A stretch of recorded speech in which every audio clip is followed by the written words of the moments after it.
ചില വീടുകളിൽ ചെന്ന് കഴിയുമ്പോൾ പറയുന്ന കേൾക്കാം, സാർ ഇവിടെ വന്നിട്ട് ഈ വീട്ടിലേക്ക് പൈസ ഇഷ്ടം പോലെ വരുന്നുണ്ട്, പക്ഷെ പൈസയൊന്നും ഇരിക്കുന്നില്ല. അപ്പൊ അത് ഇരിക്കണമെന്നുണ്ടെങ്കിൽ നമുക്ക് നോക്കിയെടുക്കേണ്ടി വരും. ഇതിന് നമ്മൾ ചെറിയ ചെറിയ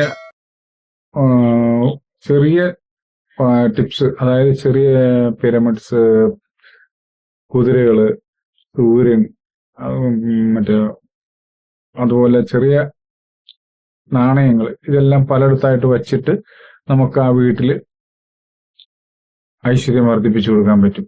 പിന്നെ ഉള്ളത് രത്നദീപ സ്ഥാപനമാണ്. അതിന് ഇത്തിരി ചെലവ് കൂടുതലാണ്. പിന്നെ ദോഷപരിഹാരമായിട്ട് ഇപ്പോൾ ഒരു ഇതുള്ള പഞ്ചശിരസ് സ്ഥാപനം. ഈ പഞ്ചശിരസ് ആണെങ്കിൽ പോലും പലയിടത്തും പഞ്ചശിരസ് വെച്ചിട്ട് അത് ഏക്കുന്നില്ല.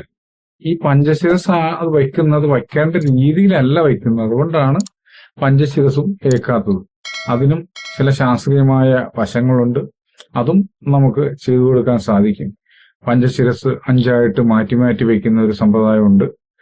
അത് പഴയ പുരാണങ്ങളിൽ ഋഷീശ്വരന്മാര് വളരെ നല്ല രീതിയിൽ പ്രതിപാദിച്ചിട്ടുണ്ട്. അത് ചില സ്വാമിമാരെനിക്ക് അനുഗ്രഹിച്ച് പറഞ്ഞു തന്നിട്ടുണ്ട്. നമുക്കതെല്ലാം കൂടി കൊണ്ട് നമുക്ക് ശാസ്ത്രീയമായ അല്ലെങ്കിൽ ചെറിയ ന്യൂനതകൾ മാറ്റി നമ്മുടെ വീട്ടിൽ, ഭവനത്തിൽ ഐശ്വര്യവും സന്തോഷവും ഉണ്ടാക്കിയെടുക്കാൻ, എല്ലാവിധ ഈശ്വര അനുഗ്രഹങ്ങളും ഉണ്ടാക്കിയെടുക്കാൻ സാധിക്കും. പിന്നെയുള്ളത് വഴികളാണ്. സമ്പൂർണ്ണ ജാതകം, പ്രശ്നപരിഹാരങ്ങളോട് കൂടിയ സമ്പൂർണ്ണ ജാതകം നിങ്ങളുടെ കൈകളിൽ ലഭിക്കുന്നതിന് താഴെ കാണുന്ന നമ്പറിൽ ബന്ധപ്പെടുക. ജ്യോതിഷവുമായി ബന്ധപ്പെട്ട എല്ലാ വിശേഷങ്ങളും അറിയുന്നതിന് നവഭാരത് ജ്യോതിഷം ചാനൽ സബ്സ്ക്രൈബ് ചെയ്യുക.